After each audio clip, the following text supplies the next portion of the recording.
Welcome, ladies and gentlemen, to the Saturday HOA Brunch, presented by Angius&Terry, LLP. Please sit back, relax, and join Brad Epstein and Jonathan Broderick for an hour of entertaining information about HOAs and HOA law. Well, good morning, Sacramento. It's on the clock. I see 9:05, and the forecast, unfortunately, today is not going to be balmy, right?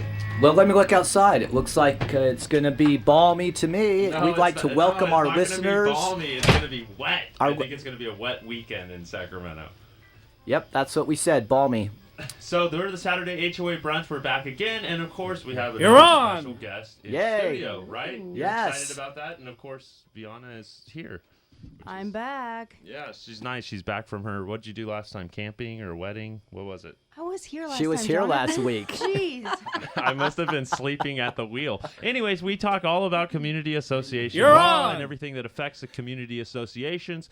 And let's introduce our guest, right, Counselor? Who do we got today? Yes, we have Tina Keel with Rick Russo Insurance Agency.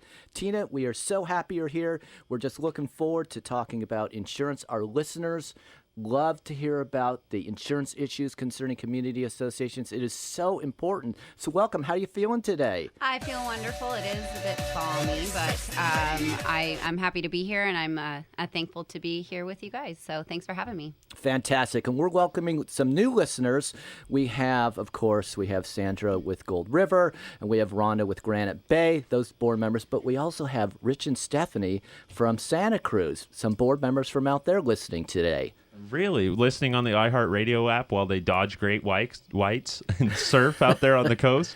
That's right. That's right. So they were very interested in learning about directors and officers insurance, right, Fiona? We're going to be talking about directors and officers insurance today. Yeah, Tina's going to tell us all about directors and officers insurance, and hopefully we can contribute a little bit about the law.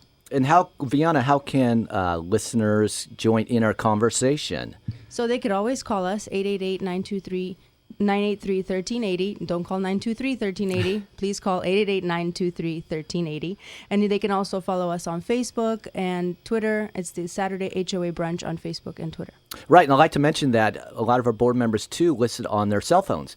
On their smartphones, what they'll do is they'll just go ahead and they go to 1380 KTKZ on the website and hit play. It's that difficult to do it. And then as they walk around, and today on this balmy day, they'll be able to enjoy themselves. And maybe when they're sitting down for brunch, they have their computer in front of them also. So we have some board members like Wally Rick out in the Bay Area, and he'll go ahead and eat breakfast, right, Jonathan? Absolutely. And then what are we going to do? Your favorite portion of the show, right? Where it's the game show portion? No, not today. Not Battle of the Board Members. Instead, it is a battle of the managers. Yeah, Battle of the Community Managers. One from the Central Valley, and the other is from the Central Valley. Fresno, though, and Tracy. Those are the regions that they're going to be calling in from. Fresno so I'm excited. and Tracy. Great. Yep. So, well, it's insurance. Let's introduce Tell us a little bit about who you work for, Christina, what you do, and besides just show up and do radio on Saturday mornings.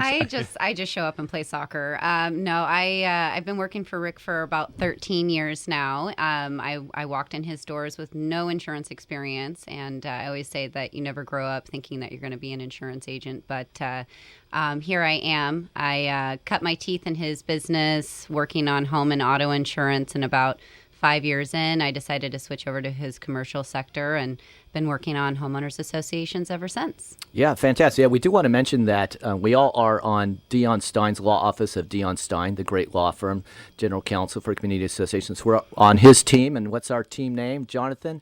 Eagle Power. Eagle Power. Power. And Tina keeps us organized. She'll send out a chart every week to make sure that we have all the right players playing, right? Yeah, even though she shows up like bi-weekly, I think. Though. I think at this point it's like every other month, but we'll see. All right, we'll jump into it, right? We got to start talking about civil code sections and all of this D&O correlation with the Davis Sterling Act. D&O, yeah, right? D&O. D&O. What's the acronym? It's D&O, E&O. So it's Directors and Officers, Errors and Omissions Insurance Policy. Super important. Every association should have that, must have that in order to avoid liability. Right, Vianna? Right. So as always, we always start with the Davis-Sterling Act. And what is the Davis-Sterling Act? So that is the part of the civil code that governs community association law. So it provides for how community associations should be run. And of course, they have a provision on directors and officers insurance, which is Civil Code 5800 for those people who are really eager to look it up. Right. So Civil Code Section 5800, and of course, we're still trying to get used to these new Civil Code sections. This is limitation of director and officer liability. What can be better, considering that the directors and officers of community associations get paid nothing? They are volunteers. They are homeowners. Community associations are just those organizations that are intended to maintain, enhance, manage community associations, condominium associations, homeowner associations. And so the directors and officers, they're just homeowners, right? You guys, they're just homeowners that come from among the members, and they're elected or they're appointed by their fellow owners. They get no money. So what would be nice is if they had some immunity from liability. Right, because they're not necessarily experts when they have to make these decisions on behalf of their community. So, what do you need to what do you got to have in your back pocket, right? You get in a car accident, what's the first thing your parents tell you when you're 16? Make sure you have your insurance card in the glove box and never admit fault. Right. With your cell phone now, you can take pictures. Isn't it great with cell phones nowadays? Since you're in the insurance industry, that you could just hop out of your car and take pictures of everyone who's at fault, right? You can file a claim right on your phone right at that moment. It's a whole new world.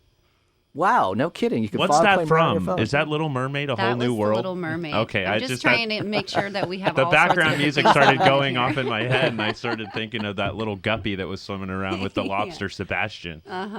Okay, Yep. yes, but we digress. So back to directors and officers insurance. Important stuff. Immunity so know this, board members out there and homeowners who want to be board members when they grow up. So as a officer or a director, not all officers need to be directors. That's another subject. In a residential community association, so some community associations are commercial and residentials, you're not going to be personally liable in excess of the insurance coverage in case of any kind of a claim by a homeowner.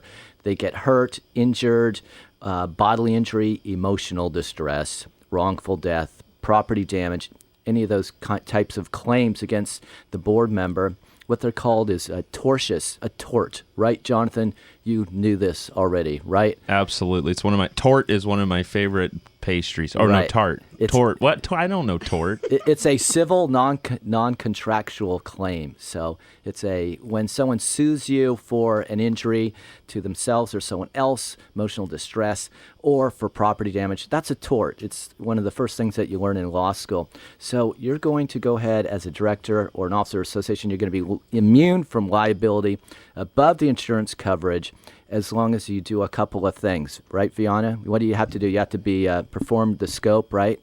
Yeah, the activity you're performing must be within the scope of your duties as a board of directors, as a board member on the board of directors. The act or omission has to be performed in good faith, so you can't purposely be doing something wrong and that you knowingly know is wrong. And the act or omission has to be not willful, wanton, or grossly negligent. So gross negligence is not covered. It's not going to be covered right. by And no insurance. one knows how to define gross negligence. What's the difference between negligence and gross negligence? Have you actually ever done that, Fiona? Went online, looked at the court cases, and tried to figure out what the difference is between gross negligence and negligence? I'm asked this by board members all the time because we'll put those different provisions in governing documents that we revise, your C standards and bylaws, and they say, well, gee, Brad, what's the difference between gross negligence and negligence? And it is very amorphous. Yeah, it is an amorphous concept. What? I like how you put, though, good faith and how you define good faith, because that's in all the statutes, too. If you want, as a board member, to comply with your fiduciary duty, you have to go ahead and you have to do things in good faith. And that means that you really mean what you do. You can't do things fraudulently. Yeah, or knowing that what you're doing isn't exactly proper or correct or legal.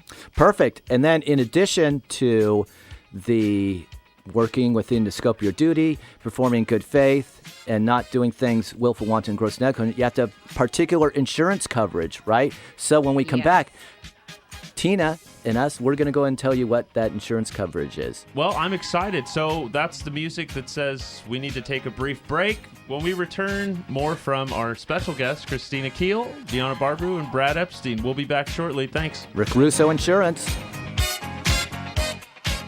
Did you see the story about the Homeowners Association? I wonder what their residents think. I don't know, but I love my condominium association. The place looks great and is well managed, and our property values are increasing. Well, that's a good thing. Community Associations Institute, CAI, has helped us build a great community. They have tools for safeguarding our investment, including education for our board and professional training for our manager. Just visit CAI at responsiblecommunities.com. Okay, responsiblecommunities.com. If your community association has a good relationship with their current management company, you can stop listening. However, if you are struggling with your current service provider, we'd love to talk with you to see if Omni Community Management would be a good fit. Transparency, education, communication, and trust are just 4 of the qualities that set Omni apart. This is Rolf Crocker, CEO of Omni. Call us at 916-965-8964. That's 916-965-8964. Online at omni-mgt.com. That's omni-mgt.com. Omni Community Management, your friend in the community association management industry for over 20 years. Have you ever heard of the saying, a person's home is their castle? Of course you have. But sometimes a construction defect can turn your castle into a catastrophe. If this happens to you, you need proper and professional representation. You need Angius&Terry, LLP. For over 30 years, the attorneys at Angius&Terry have been effectively serving homeowners and community associations, recovering more than $500 million on behalf of their clients. Angius&Terry strives to ensure that your construction defect claims are prosecuted in an aggressive and cost-effective manner. Angius&Terry will also continue to work with homeowners and community associations after the construction defect claims are concluded to make sure that the money received from builders is spent wisely and that your interests are protected during the repair process. Don't let a construction defect turn your castle into a catastrophe. Call Angius&Terry LLP today at 916-567-1400. That's 916-567-1400. Online at angius-terry.com. Angius&Terry LLP.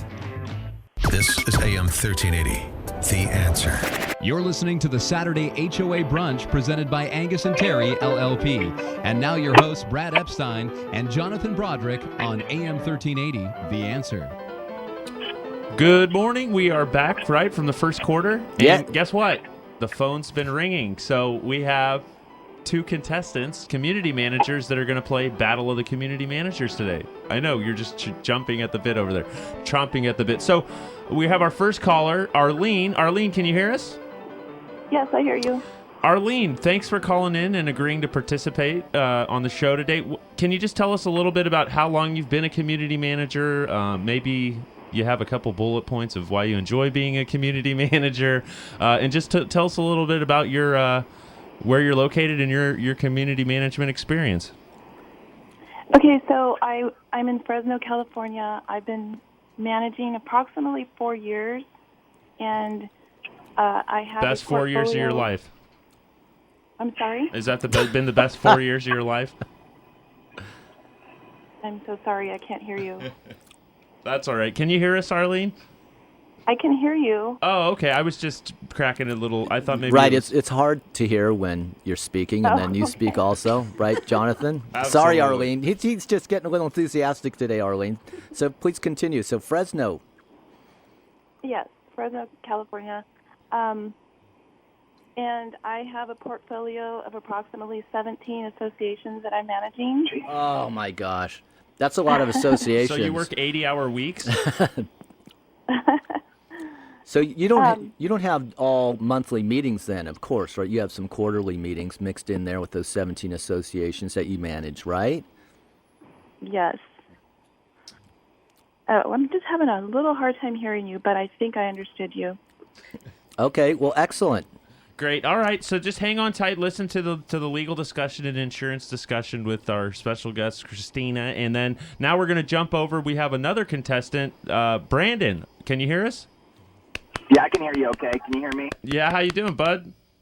I'm doing well. Thanks for having me. Yeah, why don't you tell us a little bit about your community management experience?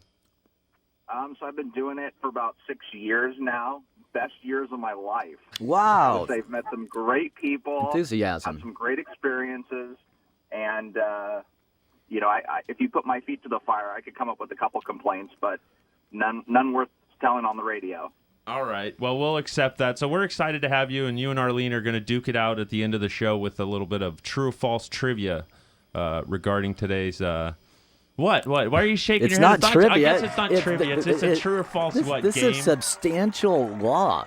They need to know the law. They have to listen carefully, just like our listeners who play at home. Trivia. This isn't trivial. This is important stuff for community association board members, right? Sure. So, Viana, so what's the law, Viana? Right? We talked about, let's backtrack a little bit. Oh, I know what we want to do. We want to hear a little bit about Rick Russo, though, right? We want to hear about him? Well, your company. Yes. Okay. So Rick's been in business for over 30 years, and he actually started his first agency down in Southern California. And subsequently, I've had 2 offices after that. We're located in Roseville. He has been working on community associations since he started in the insurance business. So he's been doing this for a long time. And we are recently in the last year or 2, gosh, time flies. We were designated CIRMS by CAI, which is Community Insurance Risk Management Specialist. So, fantastic. Yeah. Yeah, so Rick Russo Insurance Agency, they are a leader in providing insurance to community associations. I cannot tell you how many times over the last 20 years I would go to community association board meetings, and since I'm an attorney, we talk about legal issues, and which leads to, well, what kind of insurance do you have? We have insurance with Rick Russo Insurance Agency. The majority of associations have insurance with Rick Russo Insurance Agency because they do such a great job for the community association. So, Viana, we're going to start talking about the law, and that community association board members and officers can be immune from liability for torts, right? Personal injuries and claims by homeowners, those types of claims, as long as they are in the scope of their duties, in good faith, and they are not willful, wanton, or grossly negligent. And what kind of insurance do they have to have in addition? The law, the Davis-Sterling Act requires that board members have directors and officers insurance. Go ahead and give us some detail. So basically, the Davis-Sterling Act requires that associations carry two types of insurance: the a general liability policy, and also the directors and officers insurance. And so, what we're talking today specifically is the directors and officers part of that insurance.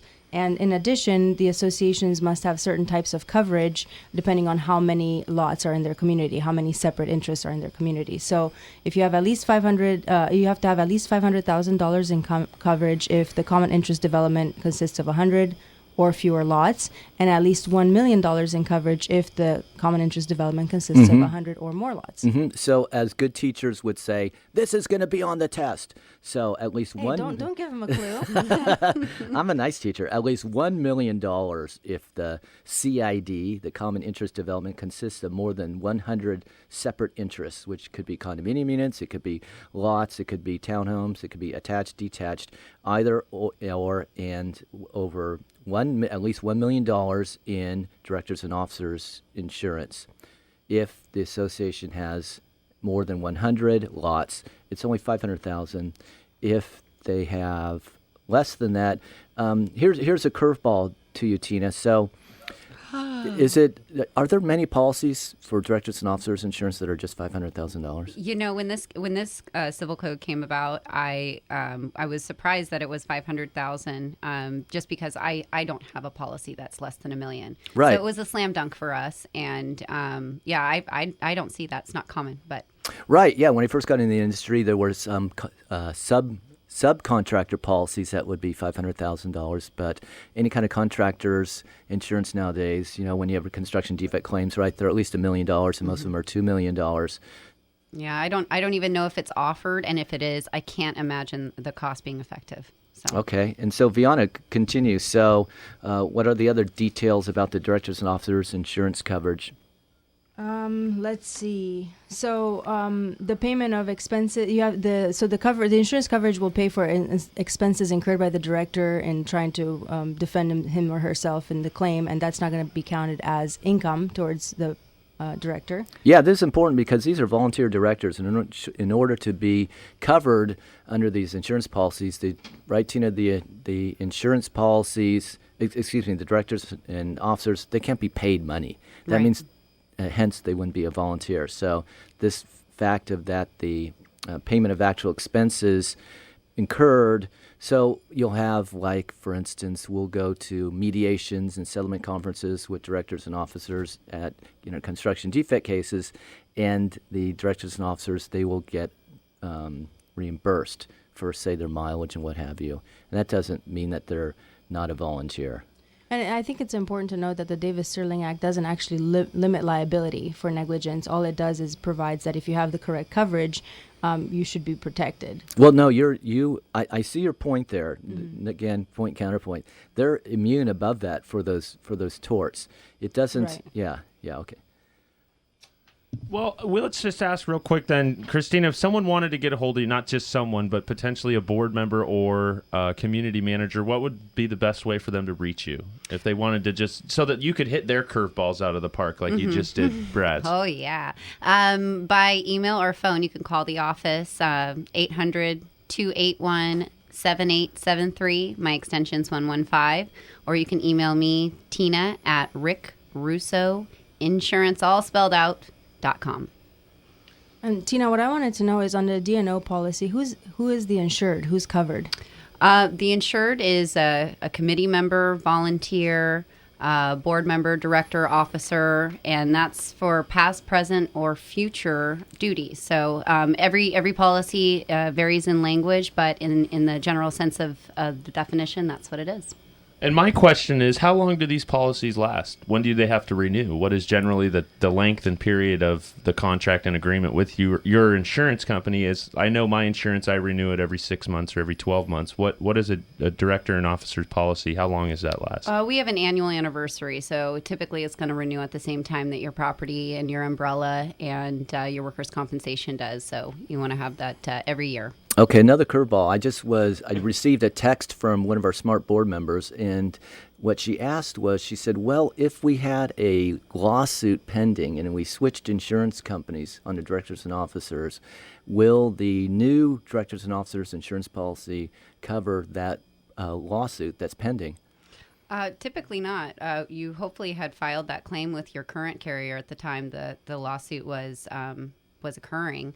And when you're going through the process of getting a new insurance policy, and typically we don't recommend switching D&O carriers frequently, particularly for cost reasons or especially for cost reasons. But if you do, there's a series of warranty questions that the carrier is going to ask me that I have to ask you, which is, do you know of any claim that could give rise or any issue that could give rise to a claim? And so anything that you are aware of, we're typically going to exclude from any future costs.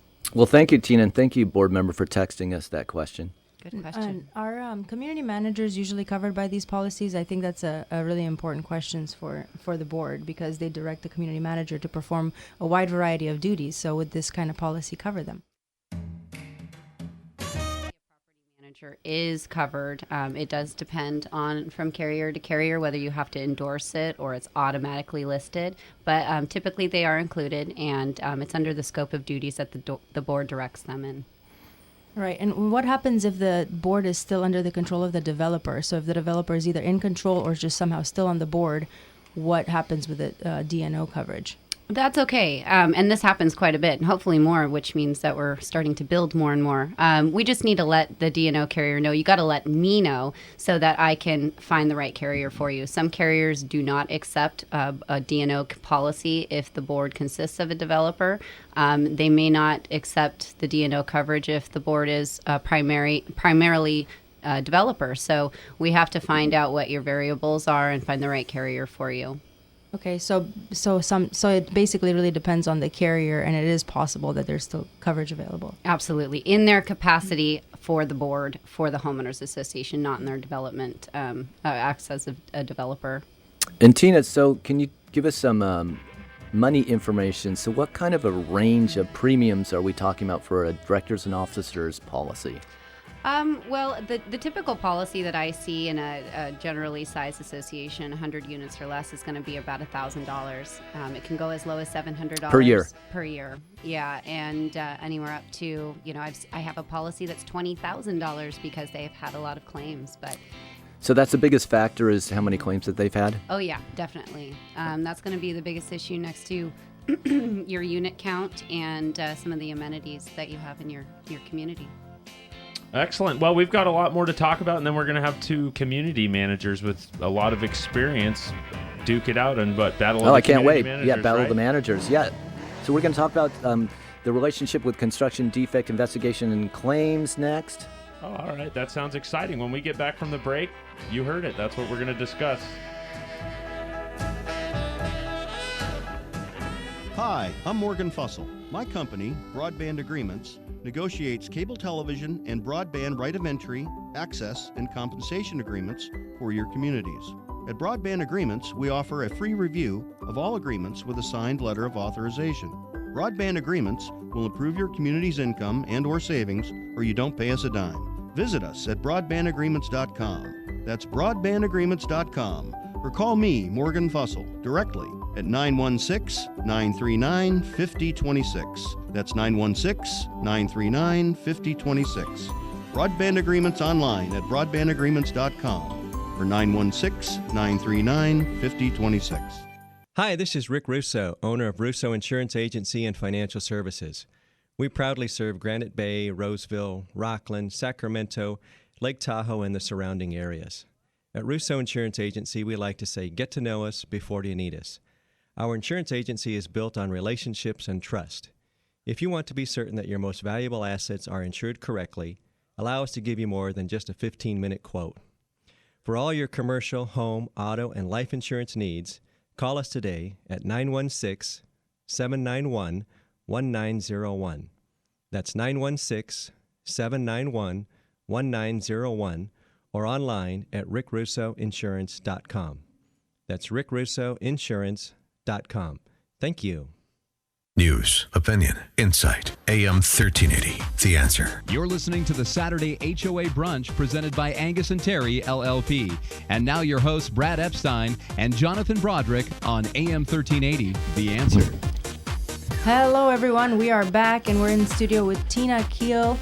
Tina, we heard all about Rick Russo Insurance, and we heard all about DNO policies from you, but we still have a lot more questions. Curveballs, I think, is what. Curveballs, yeah, exactly. I was playing baseball. I play soccer. Come on. No kidding. Okay, so let's talk a little bit about the relationship between directors and officers, policies, and this immunity that board members have when it comes to construction defect claims. So, of course, people, pets, and parking are important when it comes to board member duties. However, what's more important in the minds of many, if not all, industry experts is to make sure that the buildings are healthy and maintained so that the values of the homes are maintained and enhanced. That's the duties of board members. And so what specifically the statute 5800, Civil Code Section 5800, says with respect to this immunity is that the officers and the director's duties include both of the following decisions. Number one, whether to conduct an investigation of the development for latent deficiencies. So we have a construction defect claim specialist with us today. And so, Jonathan, what is a latent deficiency? Isn't that when you have a construction defect, right? Well, I didn't know that we were going to be jumping right into my second hat. So, well, I mean, there's two different types of defects, right? There are. Yeah, so there's latent and patent. Right. So latent is the hidden, and that is the majority of construction defects where in order to determine whether there is a construction defect existing, you have to peel away the layers. You have to pull some tiles. That's your on favorite the roof. part, right? It is. Just love it. It's the forensic construction It's like playing consultants. Operation, and then it buzzes when you hit something. I never thought of it that way, and I probably never will again. Okay, so this scope of duties that board members have, this statute specifically says, is that it includes the duty of board members to determine whether there are construction defects before the expiration of the statute of limitations. Who here would like to define statute of limitations? I'll do it. I'm so excited about statutes of limitations. Actually, it's a really important thing when you're filing a lawsuit. So the statute of limitation is the amount of time you have to file the claim, and the claims are barred sometimes at 2 years, sometimes at 4, sometimes at 10. So right. You just have to make sure that you're filing your claim before that statute of limitation runs out. Yeah. Right. It's a deadline for a plaintiff to file a claim. So here you are, your development has construction defects, and let's say you have leaky balconies. You need to file that claim within 10 years of when it was built. So you have construction defect statutes of limitations. Like Fiona said, some are shorter than 10 years, 4 years, 2 years. Also, the other aspect that board members have within their duties is whether to actually make a claim for defects in construction defects. So those two are specifically stated. No other duties are specifically stated in statute. That shows how important that they are. Okay, so with that, then we're going to, again, talk about the Directors and Officers Insurance Policy itself. So again, who does it cover again, Tina? It covers the directors and officers on the board. And this is also committee members? Does it cover committee members? It covers committee members, volunteers, past, present, and future. So you have to be board appointed. We don't want any rogue members saying, hey, I want to jump in on this coverage because I'm having an issue. Well, when would a policy expire on, maybe if there was a board member 3 years ago and something came to fruition and they wanted to go ahead and somebody decided to take action against that board? And when does the I guess it's equivalent to statute of limitations expire on liability for a board member on an insurance policy? Does it ever expire? If they were a prior board member and there's an issue that's coming up today that dealt with what their duties were then we would file that claim and the investigator would address that accordingly. There's no expiration date like, oh, I'm in the clear. It was a year ago. If they're brought into that issue, we're going to address that. So does that mean prior acts are covered? How does that work? It depends. It depends. So there's a few different layers here, and this is one of the coverage items that you want to ask your insurance agent about, particularly if you are changing carriers from carrier A to carrier B, for example. You want to see how far back your insurance goes. So some carriers limit their insurance coverage to the day that coverage went into effect. Some carriers say we have full prior acts.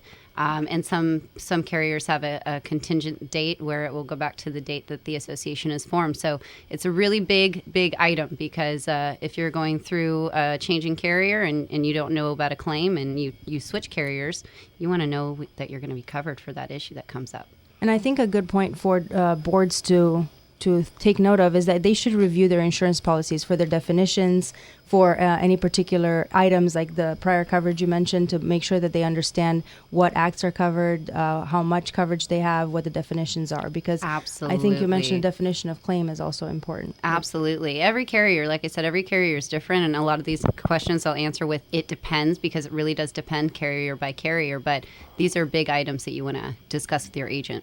And then, again, I know we covered this briefly, but are community association managers covered under these directors and officers insurance policies? They typically are, for the scope of their duty for the board. Mm-hmm.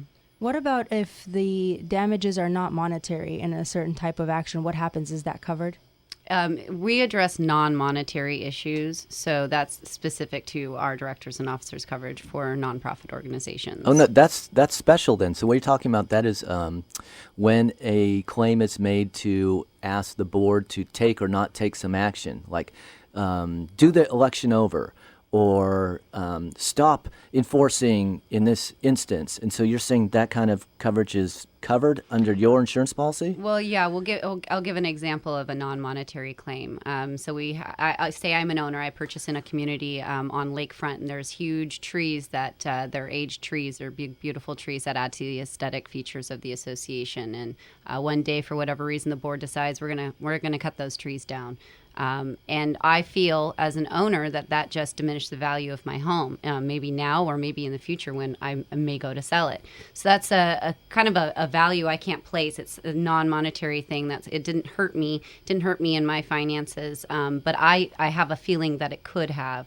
And so there's no way to put a limit or a dollar figure on that, but that's an example of non-monetary. Right, and we're talking about injunctive relief. So if someone were to sue in court, it would be not just money damages, but injunctive relief. This is a really great legal term, and we're going to cover that when we come back and then hit Battle of the Managers. All right, we're going to break. We'll be back shortly. Stay with us.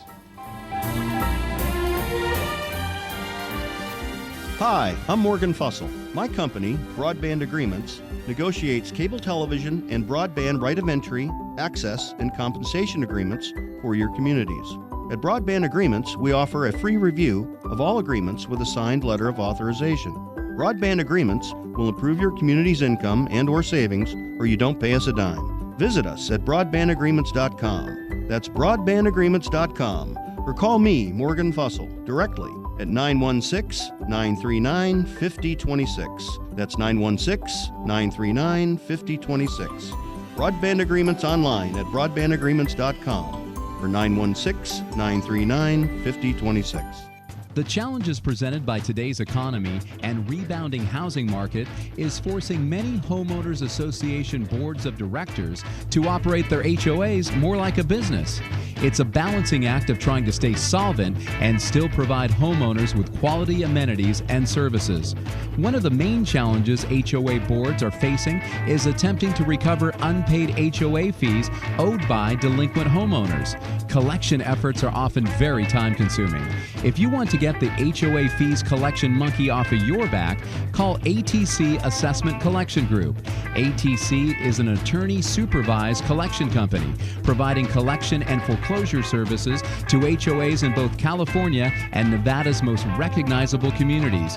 Get back to what you actually volunteered to do as an HOA board member. Effectively oversee your community.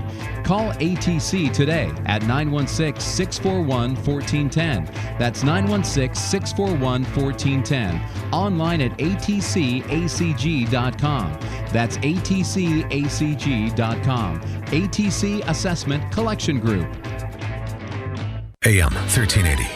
The Answer. You're listening to the Saturday HOA Brunch presented by Angius&Terry, LLP. And now your hosts, Brad Epstein and Jonathan Broderick on AM 1380, The Answer. Hey, you know what? I've got to bring this up. Since we're getting ready to jump into this battle of the community managers, one of our community managers on the line, he texted me and he brought up a good point. Can we put Brandon Canner real quick? Or excuse me, Brandon.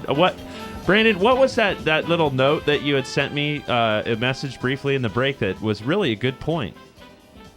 I just wanted to note that when you have volunteers, committee members, or whomever's working on behalf of the association, you want to have their names noted in the minutes, and that way it kind of protects them should an issue arise where you have to activate that D&O policy.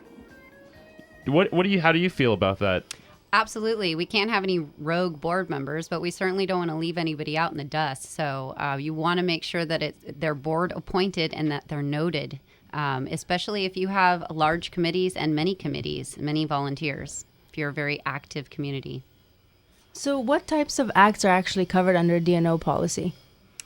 Well, that depends. If a wrongful act is brought in front of the association, it can be anything alleged or actual. It can be an act, error, omission. It can be a misleading statement, a misstatement. Essentially anything that's brought to the board as an issue. There's a duty to defend, and the adjuster would address if there is coverage or not. Okay, and also I said when we would come back, we're going to talk about injunctive relief because that will be on the test. And injunctive relief, that is, again, the difference between monetary damages, where if you make a claim in a lawsuit, then you're asking the court to award you money. Whereas injunctive relief is when you're asking the court to go ahead and make an order, a judgment, and requiring the board member to do something or to refrain from doing something. So it's more of the acts rather than the money. Well, It's that time to find out what the hammer clause is all about. I've been dying to ask Tina this. So what is the hammer clause? It's hammer time. The hammer clause is an extremely important coverage piece that's within a directors and officers policy, and I think that it needs more attention. I've been doing a lot of research on it in the last few months, and actually just talked to one of our directors and officers carriers about their hammer clause recently. And essentially, you're going to hear of a few different types of hammer clauses: a soft hammer, a hard hammer. You can hear a softened 80-20. And essentially what this means is, at the end of the day, what the carrier is going to pay and what you would have out of pocket if you decide not to settle on a claim. So if the association has a claim and the carrier comes to a point where they want to settle that claim, they're going to put a value out on that settlement. And if the board says, no, we don't want to settle, we want to keep fighting this, at that point, we're going to use the example of a softened 80-20 hammer clause. At that point, if the association doesn't want to settle, the carrier will pay the settlement that they've agreed upon. They'll pay the defense costs that they've had up to that point, and then they're going to grant payment on 80% of any future costs associated with continuing that claim. And so the other part of that is 20%, and that's what the association is going to be responsible for. Good information. I don't know. I'm sitting here and I'm thinking there's a lot of information that's been discussed today. It's time for Battle of the Community Managers, right? I think so. So it is. What are our rules? I am going to go over the rules because they only give us so much time here, and then our production engineer in the back, he starts waving his hands, telling, hurry up, hurry up. So we are going to do 11 true or false questions, but it's going to be broken down into 3 rounds. We're going to have Brandon versus Arlene. Ladies first. Brad, you're going to ask Arlene 3 true or false questions. The first round, she can ask you to repeat the question real quick, but she just needs to answer true or false. Then our special guest, Tina, is going to ask Brandon 3 questions, true or false. Then we'll go to a second round and a lightning round, and we're going to award a winner. What do you think? Well, what are they going to win, Jonathan? Well, first place is going to win a $100 gift card of their choice, and second place is going to win a $50 gift card of their choice. Fantastic. So 2 winners. So let's make sure that Arlene is still on the line. Arlene, are you still on the line? I'm here, Brad. Fantastic. I'll tell you from our ears, you are loud and clear. Hopefully, from your ears, I will be loud and clear. If not, say, Brad, please repeat it. All you have to do is true or false. Are you ready? I'm ready. Excellent. Question number 1. Past directors are usually covered by a directors and officers insurance policy. True or false? True. Exactly. Nailed it. Number 2. A director is not protected from liability if he acts outside the scope of his duties as a director. True. Excellent. Nice job. Number 3. Board members have a duty to conduct an investigation of the development for latent deficiencies prior to the expiration of the statute of limitations. True. 3 for 3, I believe. Is that true, Viana? That's correct. Good job, Arlene. Nice job, Arlene. Thank you. All right, Brandon, are you ready for your questions? And his questions are going to be really tough. I'm ready. I'm a little nervous now. Well, what can I say? You've got a tough competitor, so good luck, Brandon. I wish you luck. Okay, Brandon. Thanks so much. Your first question is, a community manager is covered by D&O insurance for acts performed under the direction of the board. True. All right. Injunctive relief granted by a court means a court requiring a defendant to take or to refrain from taking action. True. And the last one, a statute of limitations is a deadline for a plaintiff to file a lawsuit. That's also true. There you go. Oh, it's tied up. Let's go into round 2 and see if there's going to be a tiebreaker. Tied up. Round 2. Arlene, are you ready? I'm ready. Number 1. Directors and officers insurance must be for at least $1 million if the community consists of more than 100 lots. True. Nice. Number 2. Committee members are not covered by directors and officers insurance. True. That is false. 1 off. Number 3. Boards are not protected from liability above the insurance policy limits if they are grossly negligent. Let me say that again. Board members are not protected from liability above the insurance limits if they are grossly negligent. That is true. That is correct. We're at 5 out of 6 for Arlene. That's pretty good. All right, you ready, Brandon? Sure. Sounds confident. All right. The time for filing a claim varies depending on the insurance policy and the carrier's definitions. Well, that's true, but you want to file it as soon as possible. I really like your answer. Yes, you're right. He's just showing off. D&O insurance is not liability insurance, but rather property insurance. That's false. There you go. D&O insurance provisions in the Davis-Sterling Act do not expand directors' fiduciary duties. Wait, can you say that again? Sorry. D&O insurance provisions in the Davis-Sterling Act do not expand directors' fiduciary duties. I'm going to say true. You got it. Wow, that's pretty impressive, Brandon. You're at 6 out of 6 going in the lightning round. I like it. Okay, Jonathan, what are the rules for the lightning round? We always have a tough time with this. We've brainstormed. We started with 30 seconds. Now I think it's about 45 seconds. So it's going to be 45 seconds, 5 questions. Can't repeat the question. My friend has a... Hey, Brandon. So listen. So you can't repeat the question, and it's true or false. And we got 3 minutes left to plow through the lightning round. All right. Are you ready? Ready. So, Arlene, you're first, and it's going to be 5 questions. Are you ready? Yes. Number 1. Board members' fiduciary duty includes investigating construction defects. True. Correct. In order for directors to be immune from liability above insurance policy limits, the association must have general liability and directors and officers insurance. False. That is incorrect. You have to have both of those. Oh.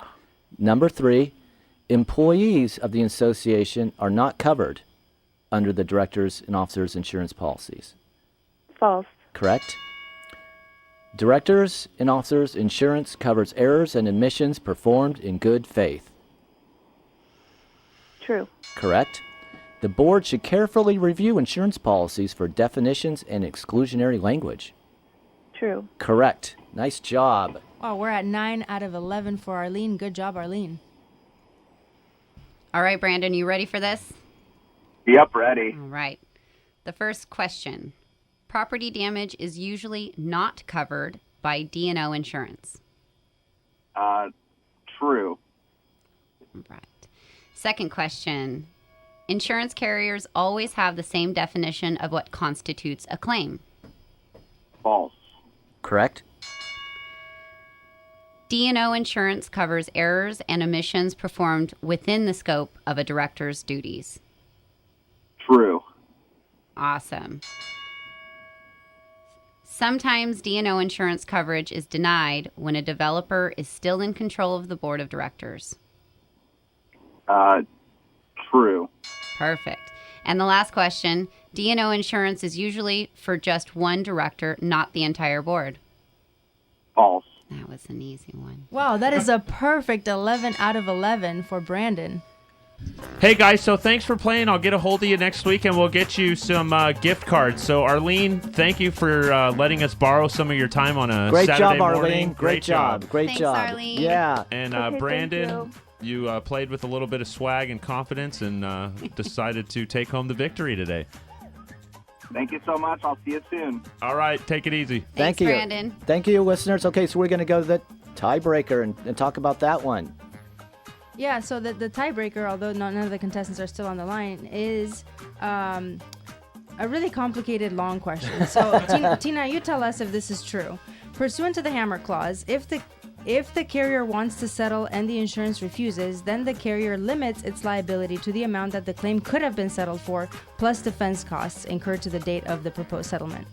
It depends on the Hammer Clause, pursuant to the Hammer Clause. So, yeah, that So it's maybe true. Cool. Hey, what do you think? Or what are you doing on this balmy Saturday, Counselor? Oh, I'm going to go jump in the ocean. All right, sounds good, Viana. I'm not sure if that's the best approach with this rainy weather, but hey, why not? Christina? Where are we going? Let's go. Nobody's going anywhere. All right. Well, thanks for listening again, and we appreciate all the support. Board members and community managers, enjoy your weekend. Hopefully you get to do something exciting, right? Don't you agree? Yeah, thanks for listening. We hope you listen next week. It's going to be another exciting radio show. Thank you, listeners.